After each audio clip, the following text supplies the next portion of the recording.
Kwa hiyo Mheshimiwa Mbunge, kilio chako kwa ajili ya wananchi wa Mabogini leo tunakimaliza.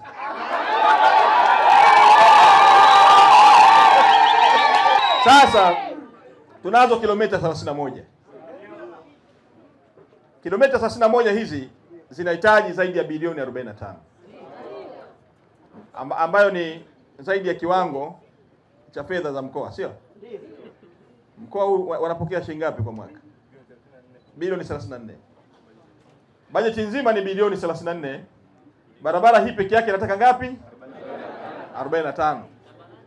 Maana yake tukifikiri tu ndani ya boksi hatuwezi kuijenga barabara hii, kwa sababu itakuwa imevuka bajeti yenu ya mkoa. Tunahitaji sasa kufikiri nje ya boksi. Na kwa sisi tuliopata nafasi ya kuchaguliwa na kuteuliwa, ndio wajibu wetu kuwafikiria wananchi na kumaliza changamoto zao. Ndio wajibu wetu. Hata ninyi mlivyotuamini, mliamini kwamba kero zenu tunakwenda kuzimaliza. Au uongo jamani?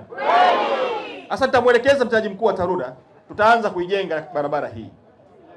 Na tutaanza kwanza tumalize changamoto ya madimbwi ambayo nimeyaona.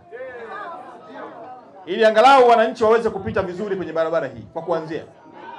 Kwa hiyo nitamuelekeza mtendaji mkuu wa TARURA kutenga bajeti ya zaidi ya bilioni 7 ya kuanzia. Ili sasa tutengeneze mitaro, tujaze vifusi, kujaza barabara hii iwe juu.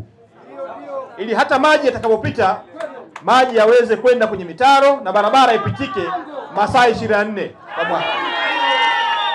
Hii ni hatua ya kwanza. Na mchakato huu nataka uanze mara moja.